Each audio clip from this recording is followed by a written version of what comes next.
housekeeping items.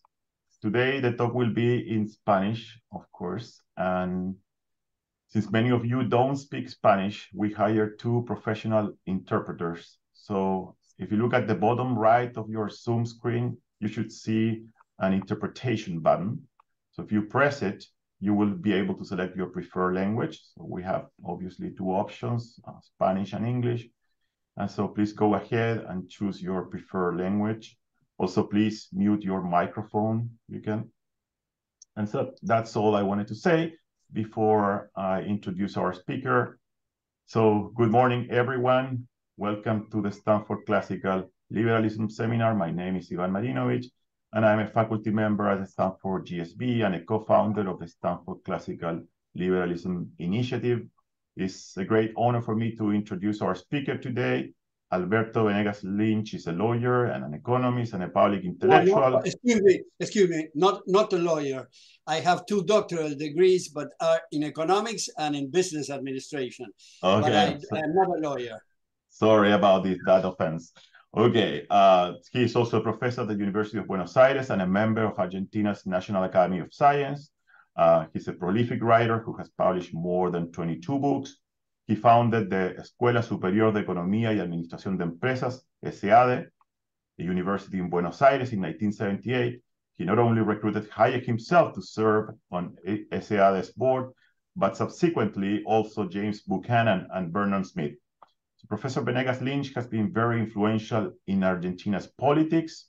Argentina's president-elect, Javier Milei, refers to Venegas Lynch as his mentor, and during his recent campaign, he often quoted Professor Venegas Lynch's own definition of classical liberalism in front of large audiences. That definition is the unrestricted respect for the life project of others based on the non-aggression principle and the defense of the right to life, liberty, and property.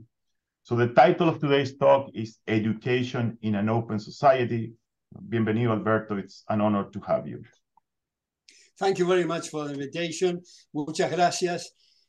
Voy a hablar despacio y pausado para permitir la traducción simultánea. En primer lugar, celebro que exista en la Universidad de Stanford un centro de liberalismo clásico. Creo que, como todas las cosas en el mundo, el tema central es de las cejas para arriba. Esto es la estructura neuronal, la educación, los valores basados en esa definición que tengo el gusto que muchos intelectuales que aprecio han citado, y es el liberalismo, es el respeto irrestricto a los proyectos de vida de otros. Esto no implica que adherimos al proyecto de vida del vecino. Nos puede resultar repugnante, pero si no hay lesión de derecho, no hay la posibilidad en una sociedad abierta, para utilizar terminología popperiana, no hay la posibilidad de recurrir a la fuerza. Yo confieso, antes de empezar mi pequeña charla, que no soy muy adicto a la palabra tolerancia, porque los derechos se respetan, no se toleran. La palabra tolerancia me suena con cierto tufillo inquisitorial, parado en la loma perdonando y tolerando los errores de los demás. Yo acá abajo de mi computadora tengo un enorme título que dice Nullius in verba, que es el moto de la Royal Society de Londres, que quiere decir no hay palabras finales. Estamos los liberales sentados en la punta de la silla en busca de nuevos paradigmas. Bueno, habiendo dicho eso, anuncio que en estas palabras, en esta charla que tengo el gusto de tener con ustedes, la voy a dividir en 3 capítulos. Un capítulo filosófico, un capítulo educativo propiamente dicho y un último capítulo tercero de un aspecto económico. En el aspecto filosófico, les quiero contar que, como ha anunciado el amigo Iván en la presentación, cuando yo fui rector de SEADE, que fui durante 23 años, en una de mis recorridas por el edificio, entré a la biblioteca y la vi a la bibliotecaria con un socotroco, un libro grueso de unas 1500 páginas, cuyo título en inglés es The Self and Its Brain, y el título en castellano que ella estaba leyendo es El yo y su cerebro, que es un diálogo entre Karl Popper, como todos ustedes saben, un filósofo de la ciencia, con John Eccles, premio Nobel en neurofisiología. Y luego, con el tiempo, he descubierto mucha más bibliografía, a mi juicio no la suficiente, pero mucha bibliografía. Cada vez que he escrito un ensayo sobre este tema que ahora voy a abordar, encuentro nueva bibliografía. Y es lo siguiente, para ponerlo en una cápsula. Lo que dice Karl Popper y John Eccles es que los seres humanos no somos solo kilos de protoplasma, que si fuéramos solamente carne y hueso, lo que decimos y lo que hacemos estaría determinado por los nexos causales inherentes en la materia. Por eso tenemos, los humanos, estados de conciencia, psique o mente, que es distinto de la parte material del cerebro. De ahí el título de este libro extraordinario que recomiendo, The Self and Its Brain, o El yo y su cerebro. Ahora, dicen estos autores y mucha otra bibliografía recogida, que si no fuera así, si fuéramos deterministas, materialistas, no habría tal cosa como ideas autogeneradas. No podríamos revisar nuestros propios juicios. No habría tal cosa como proposiciones verdaderas y proposiciones falsas. No habría tal cosa como moral o responsabilidad individual. O, y acá pongo en negritas muy grande la palabra, no habría libre albedrío. Esto es, la libertad sería una pura ficción. Hay un experimento que ha sido suscripto por muchos autores, pero agrego a Karl Popper y agrego a John Eccles el premio Nobel en física, Max Planck, en un libro traducido al castellano hace tiempo, Hacia dónde va la ciencia, mostrando la diferencia entre causas y motivos. Y hay un experimento de un matemático muy conocido llamado Alan Turing, que dijo, pongamos una computadora con una persona y dos terminales afuera, una manejada por un individuo y otra no manejada por ningún individuo. Hágale a la computadora todas las preguntas que quiera, en el tiempo que quiera, y si no nota diferencia, dice Alan Turing, no hay diferencia entre la máquina y el ser humano. Esto fue refutado por el filósofo John Searle. John Searle estableció algo conocido como el experimento del cuarto chino.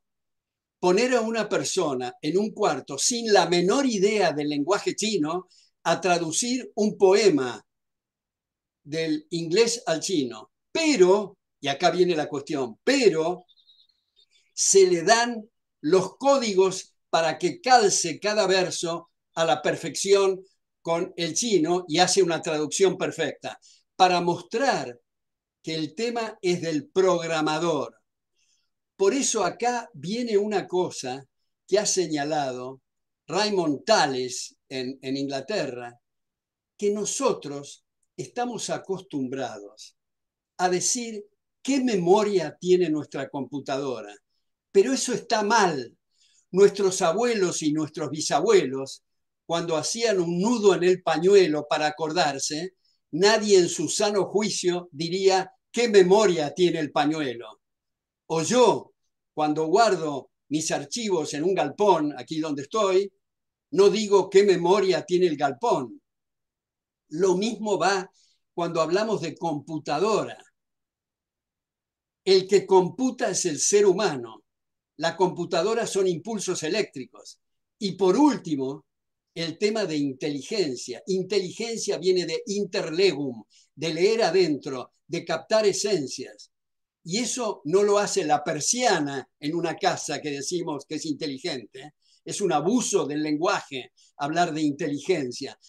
Estos temas artificiales producen, desde luego, resultados extraordinarios. Hace poco, en mis columnas semanales, una de ellas se llamaba En defensa de los robots.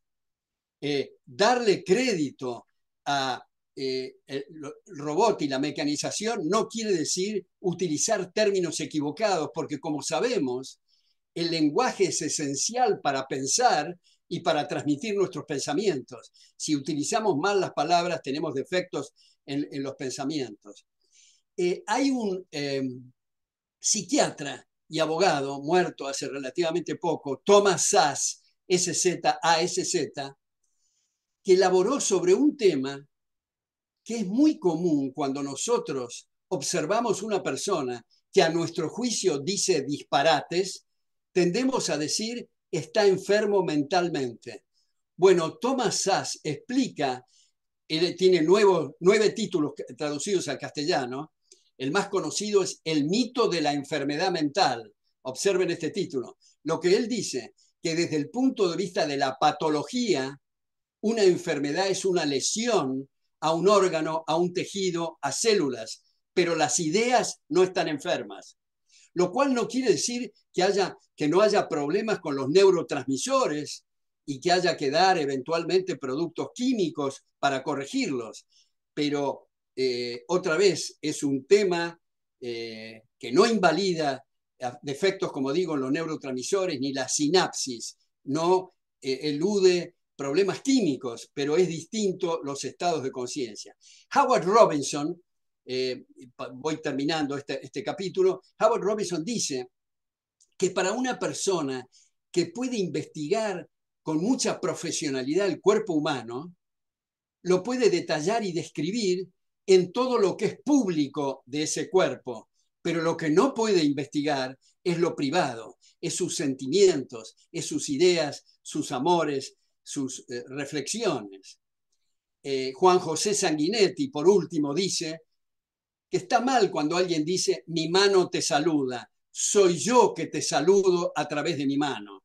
O cuando digo mis ojos te ven, soy yo a través de mis ojos que te estoy viendo. Bueno, ese es el capítulo filosófico, que no es una cosa menor, porque hay muchos liberales que hacen trabajos muy sofisticados y de gran interés en el área de la economía, en el área institucional, en el área jurídica, pero no hablan de esto que son los cimientos de la libertad, que respalda, como digo, el libre albedrío y respalda el concepto mismo de la libertad. Hay autores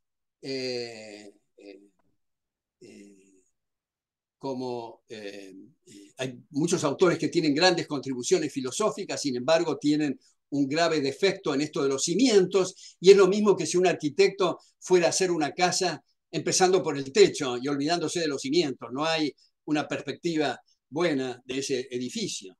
Bueno, el segundo aspecto, y como dije son 3 capítulos, el segundo aspecto es el aspecto educativo propiamente dicho. ¿Qué diablos quiere decir educación? Educación es un proceso de prueba y error donde en un contexto evolutivo, donde nadie tiene la precisa para imponer a los demás. Entonces, si es esa la educación, ¿qué diablos quiere decir eso del Ministerio de Educación y Cultura? A mi juicio, es una bofetada a la inteligencia el hablar de un Ministerio de Educación. Cualquier cosa que haga un ministro de Educación se va a equivocar, puesto que no tiene sentido imponer estructuras curriculares. Tiene que ser un proceso abierto, en competencia, con auditorías cruzadas. Y si hay carreras que tienen que ser convalidadas, deben ser convalidadas por instituciones también privadas en competencia para convalidar y para certificar determinadas carreras, como era originalmente en Europa y era también al inicio en las colonias estadounidenses. Otro aspecto de la educación. ¿Qué quiere decir educación pública? Bueno, educación pública es también la privada porque es para el público. De manera que cuando estamos hablando de la otra educación en manos gubernamentales, tenemos que usar una palabra que es fea, pero es la verdadera, y es educación estatal. Pero queda feo decir educación estatal, lo mismo que queda feo hablar de periodismo estatal, teatro estatal o literatura estatal, pero es en realidad educación estatal. Ahora hay un tema que en el off, digamos, cuando estábamos hablando con Iván recién, hablamos de los incentivos. ¿Qué hacer con la llamada educación estatal? Acá hay un tema de incentivos, como nos ha enseñado Ronald Coase, como nos ha enseñado Harold Dempsey o Gary North. Para ilustrarlo, la forma en que tomamos café y encendemos las luces no es igual cuando nosotros pagamos las cuentas que cuando la pagan otros. Y no estoy diciendo que en el ámbito de la educación estatal todos los profesores y profesoras sean malos. Hay de una gran calidad. Yo personalmente estaría escupiendo al cielo si digo lo contrario, puesto que también, como dijo Iván en la introducción, yo fui profesor titular en 5 carreras de la Universidad de Buenos Aires, en ciencias económicas, en derecho, en ingeniería, sociología y en filosofía y letras. Fui director del doctorado en la Universidad Nacional de La Plata. De manera que no es un tema personal, es un tema de incentivos. Toda la forma en que se manejan los activos fijos y los gastos corrientes es completamente distinto cuando uno es titular que cuando forzamos la financiación con el fruto del trabajo ajeno. Entonces, acá se abren 2 caminos. Un camino intermedio, y es establecer lo que el premio Nobel en Economía Milton Friedman ha sugerido, y son los vouchers. Esto es financiar la demanda, pero no la oferta. Esto es, a las personas que no tienen los suficientes ingresos, pero tienen las condiciones intelectuales para aplicar a las ofertas educativas existentes, se le da un crédito educativo o un voucher para que elija de todas las instituciones existentes la que prefiere. Entonces van a tener éxito las que los padres o los titulares apliquen, y no van a tener éxito las que los padres rechacen o los titulares. Y esto es un camino. El otro camino es vender todas las instituciones estatales o en un rapto de generosidad, si cabe la palabra generosidad, regalárselas al claustro que hoy está manejando la institución estatal. Pero al momento siguiente de tener la titularidad, todos los criterios de sindicalización, los criterios de movilización, los criterios hasta de limpieza, de administración, como digo, de gastos fijos y de gastos corrientes, todo va a ser distinto. Entonces, en esta propuesta no se diga, subrayo, no se diga que quedan afuera los más necesitados, pues todos van a tener vouchers. Si alguien se empecina en seguir con el sistema de la educación estatal es porque tiene otra idea, porque pretende el adoctrinamiento. Como ha dicho muy bien Thomas Sowell, dicho sea de paso, del Hoover Institution de Stanford, en American Inside Education, donde elabora sobre estos temas también. Hace relativamente poco, bueno, no tan poco ahora, hará unos 3 años o algo así, una edición de The Economist de Londres le dedicó unas 4 páginas o 5 al homeschooling de muchos padres en Estados Unidos, en Chile, en otras partes, que no quieren perder a sus hijos en temas de violencia y de adoctrinamiento y enseñan con apoyo logístico de Internet a sus hijos, y los padres no necesitan ser expertos en álgebra, geografía, historia, solamente hacer que ellos o quienes designen vean que los hijos cumplan el horario y están involucrados en temas de sociabilidad, de club de ajedrez, clubs de rugby o de fútbol o de baile o lo que fuera, se le da una gran importancia. Y esa esas páginas de homeschooling del Economist, subrayaba que muchos oficiales del Ivy League, de las universidades top en Estados Unidos, declaran, ahí están los nombres y las universidades, Princeton era uno, Yale era otra, no me acuerdo los distintos nombres, estaban impresionados con la calidad académica de los egresados de homeschooling que aplicaban a las universidades de Ivy League, con su vestimenta y con su lenguaje. Entonces, lo que acá quiero en este capítulo segundo subrayar es el tema que la gente pueda elegir cuáles son los contenidos y cuáles son las características. Y cualquiera de nosotros, los que estamos ahora, aunque seamos partidarios del liberalismo y de la libertad, si fuéramos ministros de Educación, cualquier cosa que haríamos sería un error, puesto que impondríamos o sugerimos determinadas pautas y estructuras curriculares que van a contracorriente de lo que debe ser un sistema abierto y evolutivo de educación. Segundo capítulo, voy al último ahora, de economía. Y dentro de economía voy a tomar un solo punto, y es el gran mito de la banca central.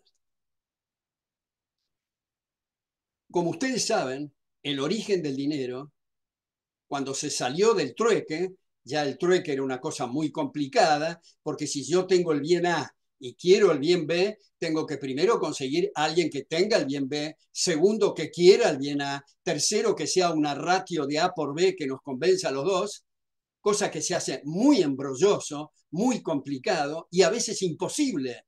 Por ejemplo, el profesor de violín resulta una conjetura bastante floja el suponer que el panadero le va a entregar pan a cambio de una lección de violín. Probablemente el profesor de violín se muera por inanición.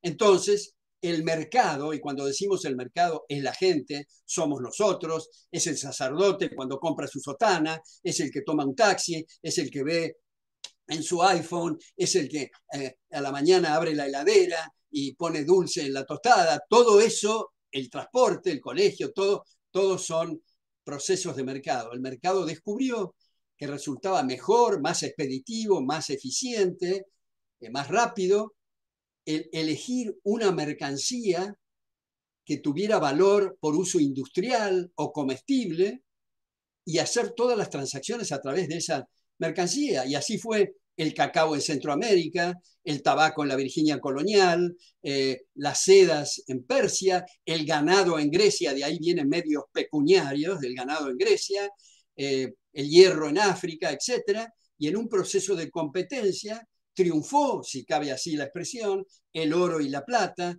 el oro para transacciones mayores, la plata para transacciones menores, porque era homogéneo en la división, tenía gran valor y era durable y no perecedero como otras mercancías, hasta que entró el gobierno, manoteó o irrumpió en la acuñación y acuñaba con el sello del gobierno y decía la moneda 8 gramos de oro y en realidad tenía 5 y era la primera estafa.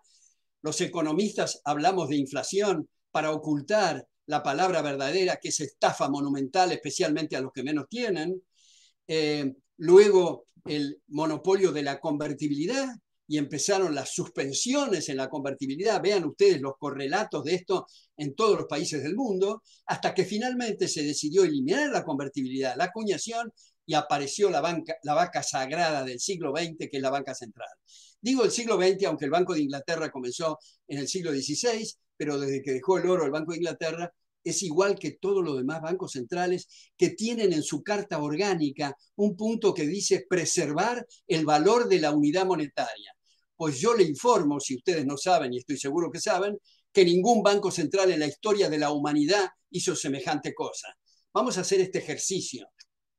Los invito a este ejercicio. Supongamos que el directorio de un banco central esté constituido por los profesionales más probos, más competentes y más honestos del planeta. Bueno, esos profesionales están embretados entre uno de tres caminos. ¿A qué tasa emitir? a qué tasa contraer o dejar igual la masa monetaria. Cualquiera de las tres cosas que decida va a estar afectando los precios relativos. Y como todos ustedes saben, los precios son los únicos indicadores que tiene el proceso de mercado para mostrar dónde invertir y dónde no invertir.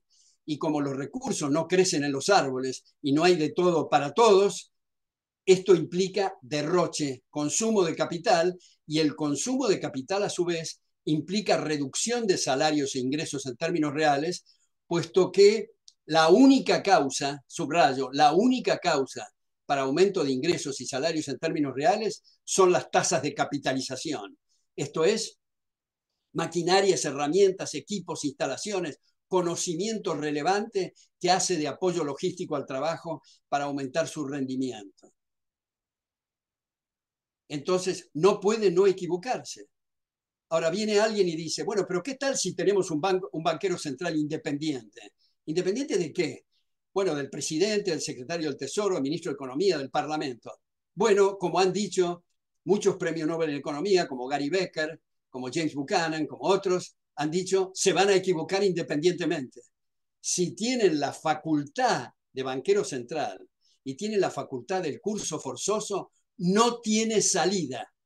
Ahora hagamos otro ejercicio contrafáctico para facilitar la argumentación contraria. Que alguien diga, pero supongamos, doctor, por un minuto que los banqueros centrales tienen la bola de cristal y hacen lo mismo que hubiera hecho la gente. La respuesta inmediata es, ¿para qué diablos se metieron si van a hacer lo mismo que hace la gente, ahorrando honorarios de los banqueros centrales? Con el agregado que la única forma de saber qué es lo que quiere la gente es dejarla actuar. Hoy, cuando vamos a un banco, no estamos hablando con el banquero que tenemos enfrente. Estamos hablando con su jefe, que es el Banco Central.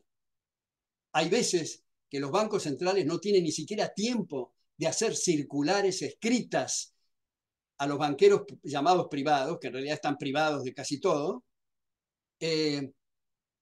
y se hacen circulares telefónicas. En otro contexto, cuando los bancos dejen de ser sucursales del Banco Central, el arreglo del cliente va a ser con el banquero directamente asumiendo la responsabilidad. Y como ha explicado Lawrence White, profesor en George Mason, en su libro de 300 años de free banking en Escocia, la gente que no entiende en general de sistemas financieros saca un seguro y cuando la prima empieza a subir quiere decir que hay un riesgo en ese banco. Pero en todo caso, hago un pequeño paréntesis acá, ya que mencioné el sistema bancario, hay una discusión entre economistas que viene desde hace 50 años entre el free banking y el encaje total. Y digo free banking porque la traducción castellana de banca libre quiere decir otra cosa, quiere decir entrada y salida del sistema bancario libremente. Free banking es que el encaje lo arreglan los clientes con su banco. La discusión es entre el free banking y el encaje total, o sea, la reserva en cuenta corriente del 100% o de las cuentas que actúan como cuenta corriente. Ese es un debate que, como han dicho algunos economistas, promete por otros 50 años más. Pero en todo caso, las dos posiciones, la del free banking y la reserva total, están opuestas al sistema fraccional, que es el que tenemos, que los encajes están manejados e impuestos por la banca central.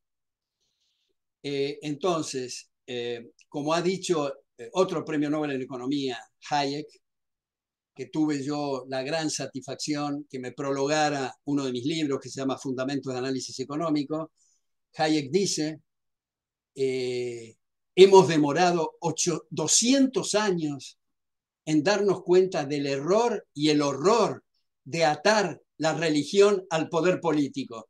No tardemos otros 200 años en darnos cuenta del error y el horror de atar la moneda a la llamada autoridad monetaria. Es como el cuento que nos han contado de chicos, el cuento del lobo feroz. La existencia del Banco Central es para comernos mejor, es para manipular mejor nuestros ingresos, es para estafarnos mejor. Milton Friedman, que ha cambiado varias veces de posición, pero su última posición está en un libro que se llama Monetary Mischiefs, donde él dice textualmente, abro comillas, el dinero es un asunto demasiado importante para dejarlo en manos de banqueros centrales, cierro comillas. Entonces, creo que en esta era de la inflación debemos de hacer un zoom, ya que estamos en Zoom ahora, un zoom sobre este tema que es muy delicado, muy central para eliminar esta institución, a mi juicio, nefasta. Muchos han caído en la falacia ad populum. Bueno, pero ¿dónde no hay? Bueno, en realidad en Hong Kong, en El Salvador, en Ecuador, pero acá no interesa la falacia ad populum. Si fuera por la falacia ad populum, nuestros ancestros, y subrayo, todos venimos de las cuevas, del taparrabos y del garrote, nuestros ancestros vienen de ahí, ¿no? Ahora, nunca hubieran pasado de las cuevas porque el arco y la flecha era una cosa novedosa que nadie había utilizado. Todas las innovaciones son precisamente novedades y cosas distintas. Entonces, lo importante es argumentar acá y no la falacia ad populum. Entonces, bueno, este es el tercer punto, que lo cierro con lo siguiente. Para producir una encerrona al gobierno, no solo hay que eliminar la banca central y la autoridad monetaria, sino prohibir la deuda pública externa. Porque tengamos en cuenta que cuando Thomas Jefferson, era embajador en París en la época que se aprobó la Constitución estadounidense, y cuando la recibió, le escribió en una carta publicada, ¿no?, en los trabajos de Thomas Jefferson a John Taylor, diciendo, esta Constitución me parece muy atractiva, pero si tuviera que agregar una enmienda, diría prohibir la deuda pública externa porque compromete los patrimonios de futuras generaciones que ni siquiera han participado en la elección del gobierno que contrajo la deuda. Por lo tanto, es incompatible con la democracia. Entonces, si se prohíbe la deuda pública estatal y se elimina la banca central, quedan solo los impuestos. Y es una cosa mucho más directa y no suberticia, como es la inflación, que es un impuesto no autorizado por el Parlamento, como ha dicho Vernon Smith, por ejemplo, otro premio Nobel en Economía, y queda solo los impuestos con el riesgo para los gobiernos de una revuelta fiscal. Y tengamos en cuenta que en la historia de Estados Unidos, el origen de la revuelta por los impuestos al té, al rebelarse contra Jorge III, es donde empezó la tradición liberal desde el punto de vista institucional. He dicho, muchas gracias. Muchas gracias, Alberto, por esa muy buena presentación. So now we can open it up for questions. If you have questions, please feel free to raise your hand. I think Josh Rao has a question. Feel free to ask your question, Josh. Hello there, Professor Venegas Lynch. My name is Joshua Rao. I'm a professor of finance at the Stanford Graduate School of Business and a senior fellow at the Hoover Institution. Thank you for joining us and for the great and wide-ranging talk. I have two questions. One is about debt and the other is about education. So regarding debt, I was curious as to your thoughts as to under the new political alignment that seems to have emerged in Argentina, what are the hopes and possibilities, realistic possibilities, for a balanced budget requirement actually to be written into the law of Argentina? In the United States, at the federal level, various times over years, people have talked about a balanced budget amendment to the Constitution, but of course, the political will has never been there. And so my question to you about debt is whether you think the political will might be there. My other question for you is about education. Excuse me.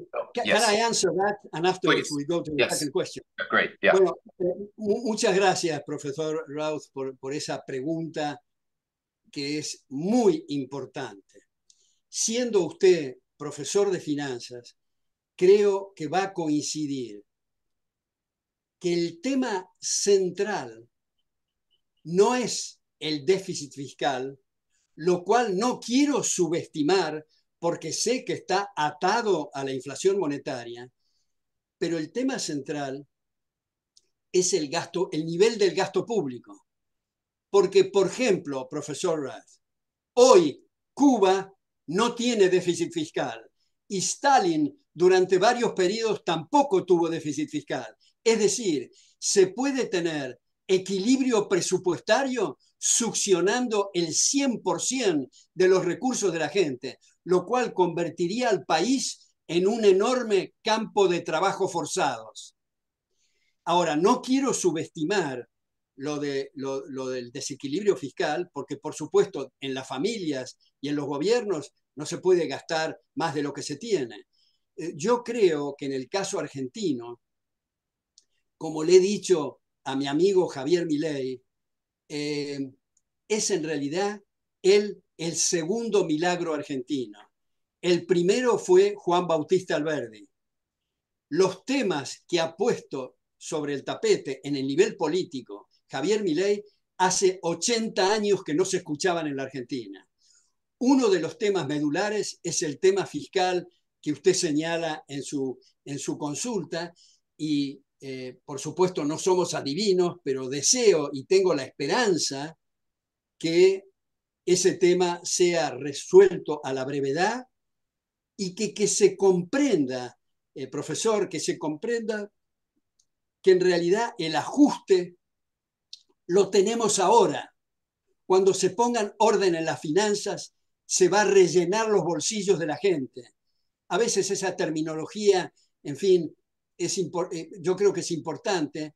En realidad, ajuste parecería que la gente va a sufrir. La gente está sufriendo ahora. Va a dejar de sufrir cuando tengamos finanzas ordenadas. Bueno, muchas gracias por esa reflexión y usted tenía una segunda consulta. Yes, thank you very much. Thank you. Yes, I agree with you. And obviously, the level of fiscal expenditures is incredibly important. And whatever rules can be put in place to try to bind that to some extent seem important. My question about education relates to the question of certification. If there's going to be any public funding for education, there have to be some criteria on which that funding would be directed, either certification or assessments, common assessment standards. If there's no public funding, it's a completely private market, and I have full confidence that if a robust private market, fully private market were in place for long enough, then private certification would emerge, a market for certification would emerge, a market for assessments would emerge, and so on. But what I'm interested in is how you think of the transition to a more competitive educational environment with vouchers, credit, competition for resources. What is the role? Is there a role of the state, if any, in assessments and certification, common standards, or can that also be left entirely to the private market? Thank you. Bueno, muchas gracias. Esa también es una reflexión muy jugosa, muy aguda, muy importante. Comparto con lo que dice el profesor en la parte del mercado privado y de las instituciones privadas. Dejemos eso de lado. Ahora usted dice, donde hay public funding, donde hay financiación del gobierno, si debe haber algún criterio para la certificación. Bueno, ahí ha habido algún debate que se abre en una respuesta positiva de algunos que sostienen que debe haber ciertos criterios y otros que yo me inclino a pensar que no debería de haber criterios de certificación, puesto que el mismo mercado, aunque sea public funding a través de vouchers, va a canalizar hacia las instituciones que ofrezcan el mayor nivel de excelencia académica posible en un proceso, como nos ha enseñado también Popper, el conocimiento son corroboraciones provisorias abiertas a refutaciones, de manera que es un proceso también evolutivo, pero la gente y los padres y los chicos y las chicas al elegir van a hacer una limpieza de instituciones que no se condicen con la excelencia académica. Pongo un ejemplo de la Argentina, un ejemplo bochornoso, cuando se pone a la par instituciones académicas de nivel privadas con lo que se ha dado en llamar la Universidad de las Madres de Plaza de Mayo, que es en realidad un ejercicio para entrenar terroristas. Entonces, poner a la par eso perjudica mucho a las instituciones. Sin embargo, si usted y yo competimos en el mercado para acreditar instituciones, si descubren que estamos acreditando instituciones de muy mal nivel académico, vamos a perder nuestro trabajo. Vamos a competir también en ese nivel. Pero muchísimas gracias por esas dos reflexiones, porque las dos son importantísimas, creo yo. Don Alberto, yo también tengo una pregunta. Mi pregunta es un poquito más filosófica. Me parece que hay muchas maneras de justificar filosófica o moralmente el liberalismo clásico, pero me parece que la más frecuente hoy día es la justificación consecuencialista. ¿Ah? Nos gusta el liberalismo clásico porque creemos que genera prosperidad, ¿no es cierto? Y que esa sería la manera de justificarlo. Y esa explicación normalmente también prescinde de la idea de, ¿cómo se llama?, libre albedrío. Y me gustaría conocer digamos, su reacción frente a esto. ¿Cree usted que la manera consecuencialista de justificar el liberalismo clásico es una buena justificación? Y si no, ¿cuál sería su debilidad?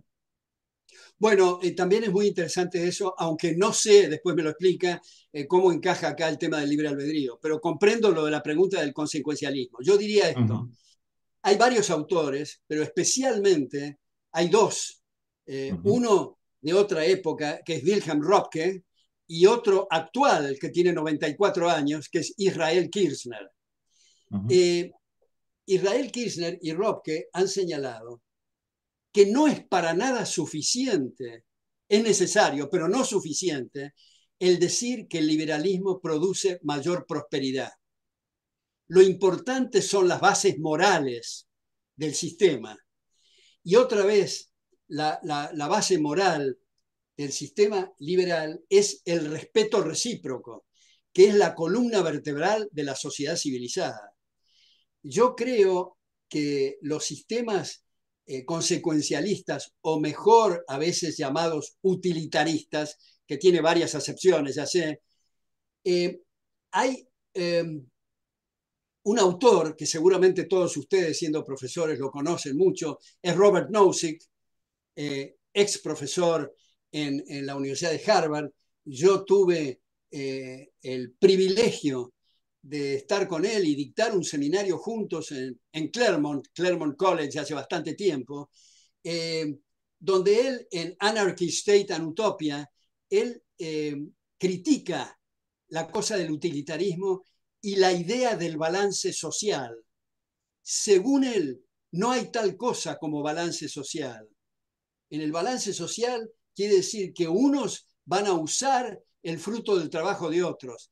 De lo que se trata es que, dice Nozick, que cada uno de nosotros somos únicos e irrepetibles y nos debemos respeto y no podemos utilizar a unos para mejorar a otros. Pongamos, se me ocurre a mí un ejemplo muy extremo y casi ridículo, decir, ¿por qué no matamos a todos los jubilados para beneficiar, por ejemplo, al resto de la población, porque va a tener más a disposición? En fin, es una ocurrencia un poquito absurda, pero digamos, hay una serie de cosas que se muestran en esto de los balances sociales y los criterios utilitarios. Por eso hay una expresión que yo sé que muchos profesores acá tal vez la vayan a objetar porque se ha prestado para las cosas, las aventuras más increíbles, y es la noción de derecho natural. Murray Rothbard tiene trabajos interesantes en esto y dice que igual que las rocas, igual que las flores, igual que los pájaros, tienen ciertas características y propiedades, los seres humanos también tenemos ciertas propiedades. Y el concepto del derecho a la vida, a la libertad y la propiedad es algo que es anterior y superior a la existencia del gobierno. Por eso tomo un minuto más para decir, no conozco la Facultad de Derecho de la Universidad de Stanford, digamos, pero en la mayor parte de las facultades de Derecho egresan no abogados que son defensores del derecho.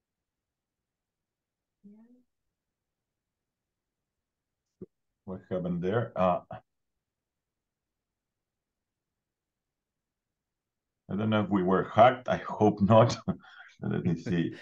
John, can you see? So looks like we lost Alberto. Let's give him a minute.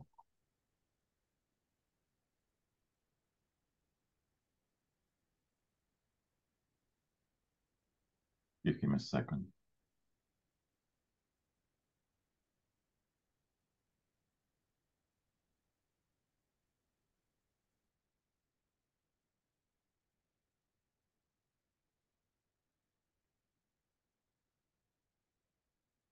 So maybe it's the internet connection in Argentina, Sebastian. You guys have to improve it. Hopefully Javier Milei will improve it. Well, it can't be worse than in Silicon Valley, so I think that's not the problem. It's true, actually. Silicon Valley is pretty bad. I think there's a dark left-wing conspiracy after us today. I wonder was Florian Eder, maybe? that was He my... knows how to hack the internet, so. Yeah, that's... Yeah, what's going on? Because I see him there, but... Alberto, can you hear us? We cannot hear you. Maybe...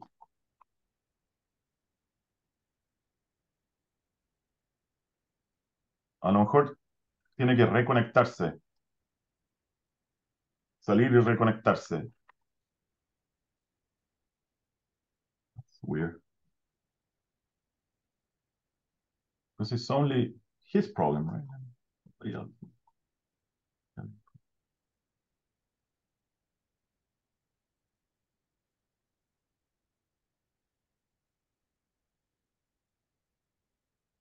Alberto, we cannot hear you.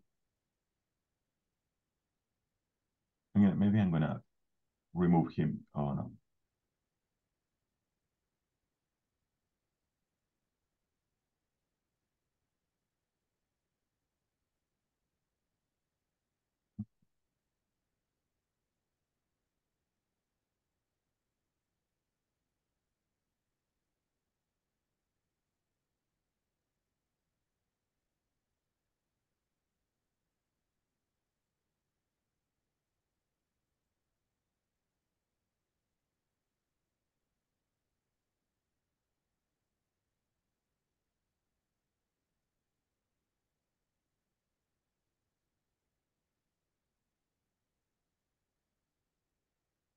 Apologize for that.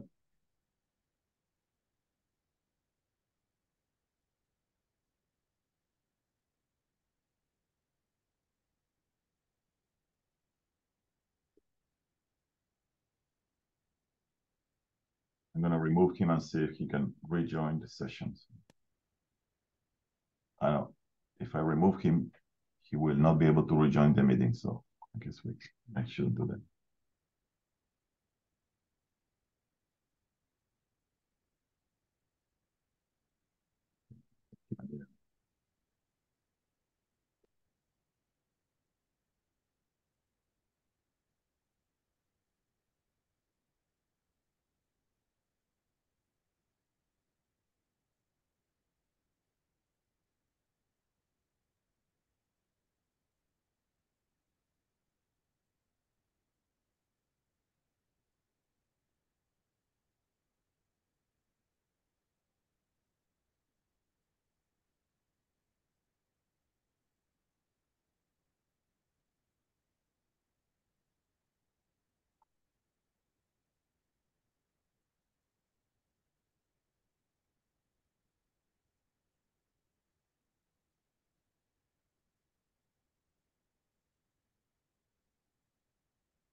trying to reach out to him.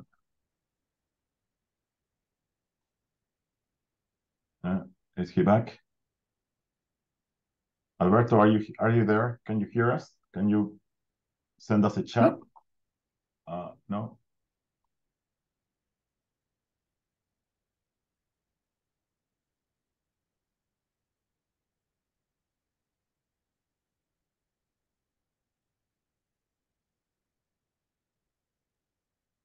I'm going with the conspiracy explanation here.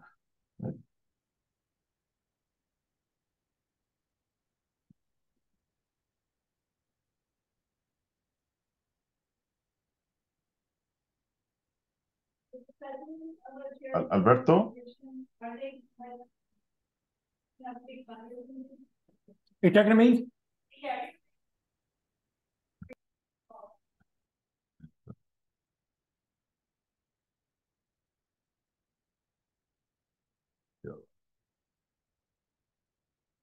Sorry about that.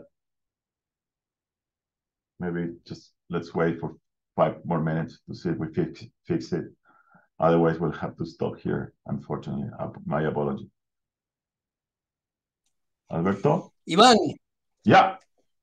Perdón, Iván. Nunca Perfect. tengo este problema. Se cortó la luz. Se cortó la luz. Yeah, we were thinking about Argentinians' internet connection before Milei's. Yeah, we were. Bueno, yeah, perdón, yo estaba elaborando sobre las facultades de Derecho, que en muchos casos, salvo honrosas excepciones, no egresan abogados, decía yo, defensores del derecho, sino estudiantes de leyes que pueden repetir cuál es el número de la ley, el inciso, el párrafo, pero no tienen la menor idea de cuáles son los mojones o puntos de referencia extramuros de la ley positiva. O sea, el positivismo legal ha hecho estragos, me parece, en las facultades de Derecho. Perdón, me fui por las ramas, no sé ya en qué estaba. No, perfecto. Tenemos tres preguntas más y después yo voy a volver con alguna pregunta si tenemos tiempo. John, do you want to ask your question? Then Pablo and then John Stallon. So John Cochran first. Yeah. No, John Cochran first. I just want to make a comment about consequentialism. It seems to me the main problem with consequentialism is that the future is not predictable. You have to be omniscient. In other words, there could be a completely arbitrary and apparently evil rule, like making abortion subject to the death penalty or something ridiculous like that. But you can't tell whether society 50 years from now would be better or worse as a consequence. You simply can't predict the long-term consequences of anything. So you have to start with a set of rules, which in fact are not provable for the most part. And that just seems to me pretty obvious. Anyway, that's all I had to say. Thank you, John. Then, extraordinario esa reflexión del profesor Sandon, extraordinario, un resumen extraordinario del tema del consecuencialismo. Sí. John Cochran and then Paulo. Hi, thank you very much for this great talk. I want to ask you about the dollarization of the central bank. As a preface, this gets a lot of attention, but I want to state it's not the most important thing. Getting rid of price controls, getting rid of subsidies, getting rid of exchange rate controls, getting rid of import controls, fixing the education system, getting spending under control are all far more important. But that's all easy, at least to us. And that's why I wanted to ask you about what seems like the harder question. I'm for dollarization. I just wrote about that. But the project of getting rid of the central bank, I'd like you to explore just a little bit. Without a central bank, who handles payments between banks? Without a central bank, how do you deal with the problem that banks tend to have runs? There's other structures that have been put in place to think about that, but I'm curious which one you would consider. For example, you could just sell all the banks and make them all subsidiaries of Chase and Citi, and then they're regulated by the U.S. and their deposit insurance comes from the Fed. That would work. I'm not sure if that's the one you're for. There's a function of the central bank of monetary policy, which dollarization just gets rid of. But all of the other functions of central banks as regulator and financial system clearer, I'm wondering how you replace those. Thank you. Muchas gracias por esa reflexión. yo la dividiría en 3 puntos. La primera, usted dice que más importante que eliminar el Banco Central es eliminar los subsidios, los controles de precios y equivalentes. Yo no estoy inclinado a discutir qué es más importante. Diría, las dos cosas son muy importantes. Tanto el tema del Banco Central como el tema de los controles de precios, que es increíble que desde 4000 años antes de Cristo, del Código de Hammurabi, estamos todavía con los fracasos de los controles de precios, es una cosa inaudita. Bueno, ahora, respecto de las corridas, otra vez vuelvo a Larry White, al profesor Lawrence White, en sus 300 años de free banking en Escocia,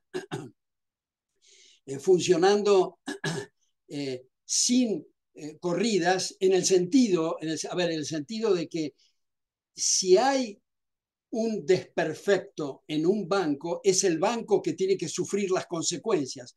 Uno de los espectáculos más bochornosos, morales, a mí me parece, ha sido en Estados Unidos frente a la crisis del 2008, donde hubo los salvatajes. Salvatajes quiere decir financiar a empresarios ineptos, corruptos o las dos cosas al mismo tiempo para que lo financie gente que no tiene poder de lobby.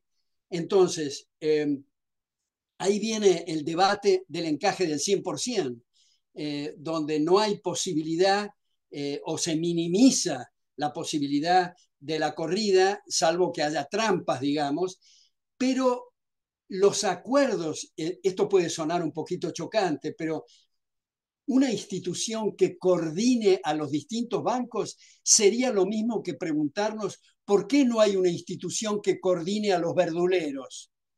En realidad no hay diferencia en esto en última instancia. Por eso este debate de los sistemas bancarios, del free banking y de la reserva total son muy importantes, y los partidarios del free banking que dicen un acuerdo con el banquero de decirle, mire, usted si quiere puede utilizar mi dinero y no tener un encaje del 100%.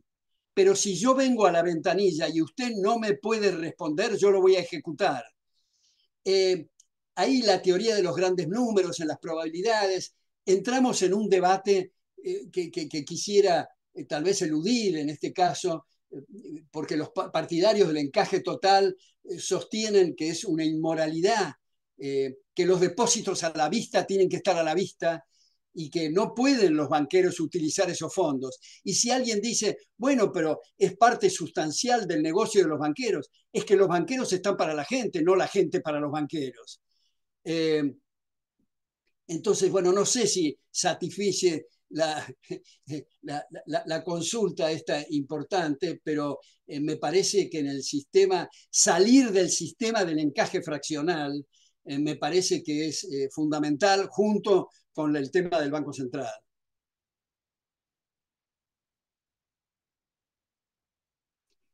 Pablo creo que tenía una... Pablo. Thank you, Van. I will make my question in Spanish. Hola, profesor. Un gran saludo. Le saluda Pablo desde Guatemala, de la UFM. Y tengo una pregunta para usted sobre la educación universitaria. Michael Oakeshott, en su libro, maravilloso libro, A Voice of Liberal Learning, describe las universidades como lugares de aprendizaje, a place of learning, un lugar para intercambiar ideas y descubrir la verdad, y que son espacios donde tenemos la herencia de la civilización. Pero hoy en día hemos perdido a las universidades como ese espacio de discusión y son, al contrario, espacios de endoctrinamiento. Una opción es lanzar nuevas universidades y competir, y lo hemos visto pues, en Guatemala, en España, en Texas, en muchos lugares, en México ahora hay una nueva. Pero ¿cómo podemos recuperar las universidades que ya existen, que son importantísimas y que han caído en una crisis de la verdad y el relativismo? Bueno, en primer término, celebro que sea de la Universidad Francisco Marroquín. Yo fui el primer profesor visitante en la Universidad Francisco Marroquín del año 73 al año 76. Joaquín Rey Galviol, presidente de Dicásar España en Madrid, me dijo que si yo aceptaba tener un contrato en la Universidad Francisco Marroquín, él financiaba mis honorarios, firmé un contrato por 1 año y lo renové 2 veces y estuve 3 años, gracias a mi querido amigo Muso Ayao, a quien extraño mucho, y bueno, celebro eso. Ahora, respecto del tema de la educación, no tengo mucho más que agregar, que son sistemas de marcos institucionales donde se abran los procesos de mercado. Esa sería mi respuesta para tener la mayor calidad y que la gente elija. Ahora, con respecto a la pregunta anterior de John Corchen, me quedé insatisfecho con mi respuesta y probablemente él también se haya quedado insatisfecho, pero tendríamos que elaborar más sobre los sistemas bancarios tal vez.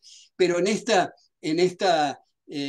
respuesta creo que lo que ha hecho, ahora estoy desconectado de la Universidad Francisco Marroquín, no tengo mucha información, aunque tengo muy buenos amigos ahí, pero en su época fue realmente una institución para contrarrestar la influencia disolvente del socialismo y teniendo un cuadro de situación donde se debaten muchas corrientes de pensamiento, creo que ha presentado a los alumnos oportunidades muy grandes, porque yo tengo una especie de latiguillo el primer día de clase y le digo a los alumnos, si no soy claro, por favor, interrúmpanme.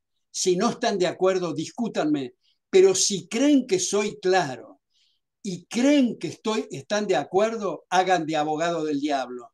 Porque hacer de abogado del diablo produce unos ejercicios y la gente se saca de adentro lo que tiene y no está murmurando después de clase.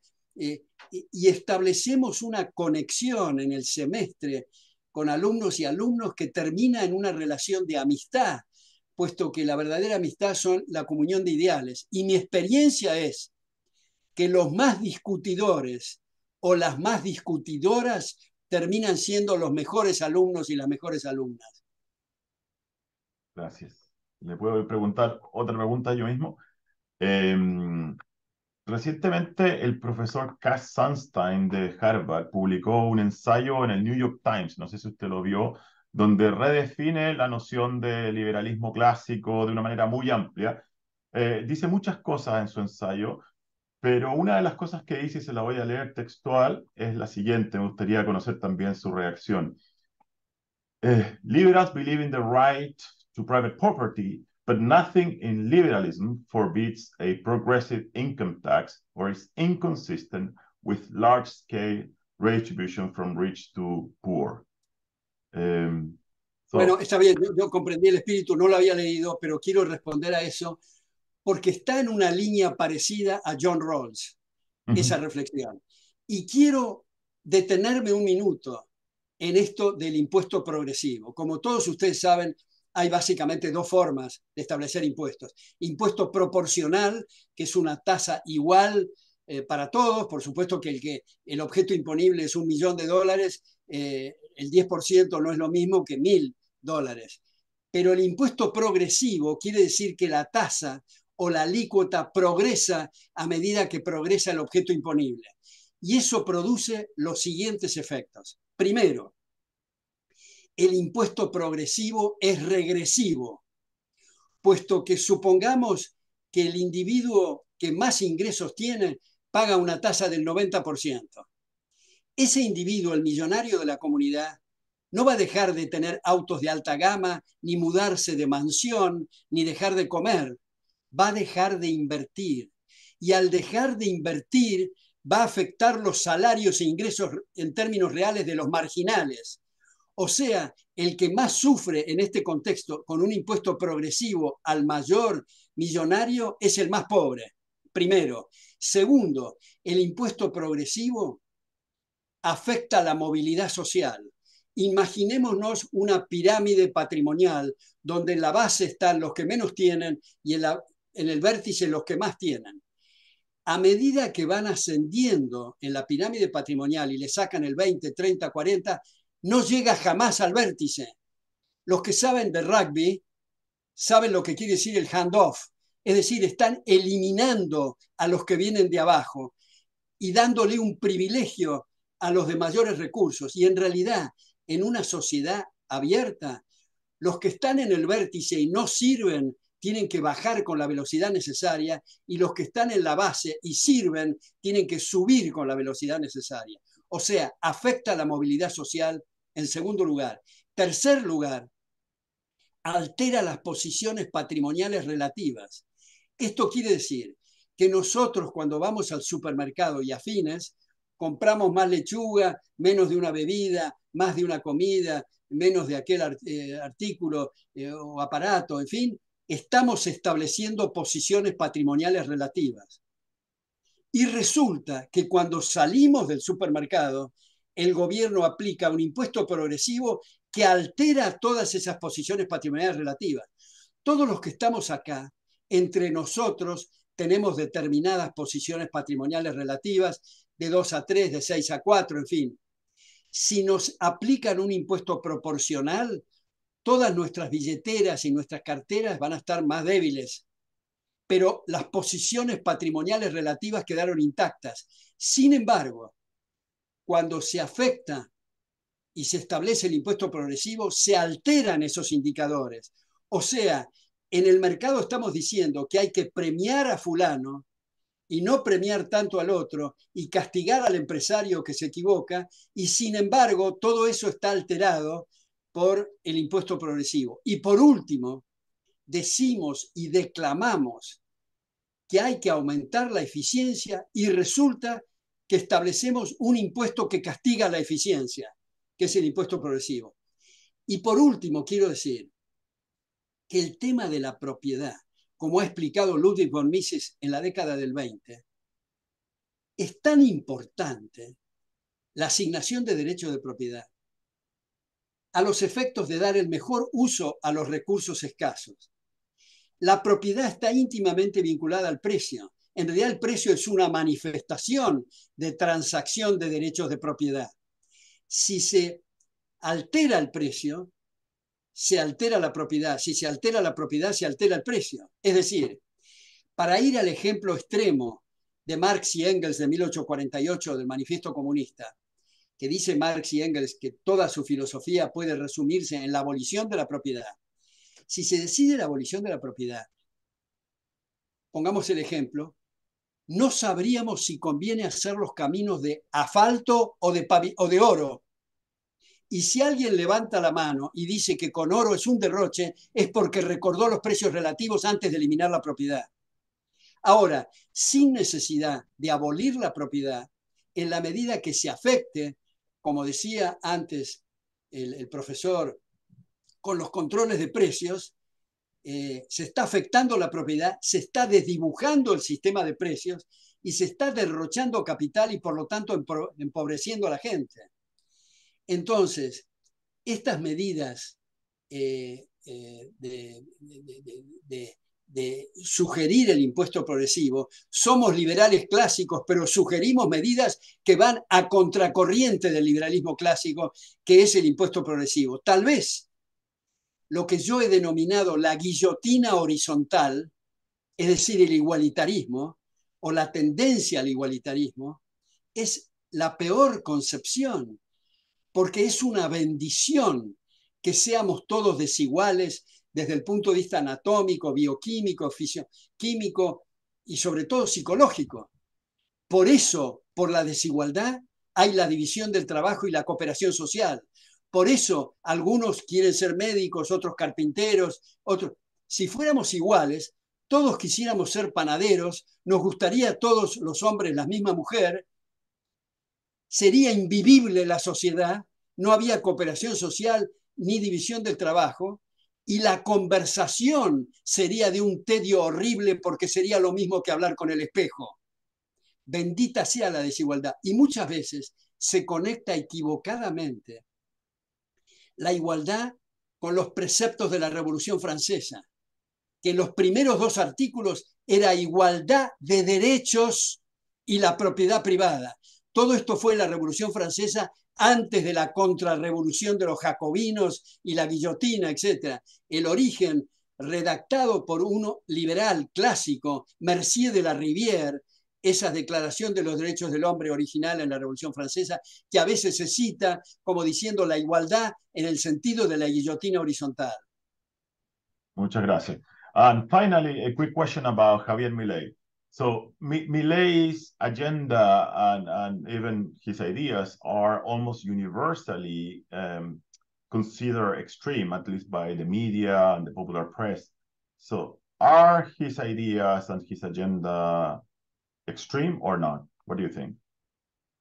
Bueno, quiero primero decir que José Manuel Estrada, un profesor de Derecho Constitucional en la Argentina, escribió un libro que se llama La política liberal durante la tiranía rosista y decía que Alberdi se lo acusaba de extremista, de no tener programa y de no tener equipo, que es lo mismo que se lo acusa a Javier Milei.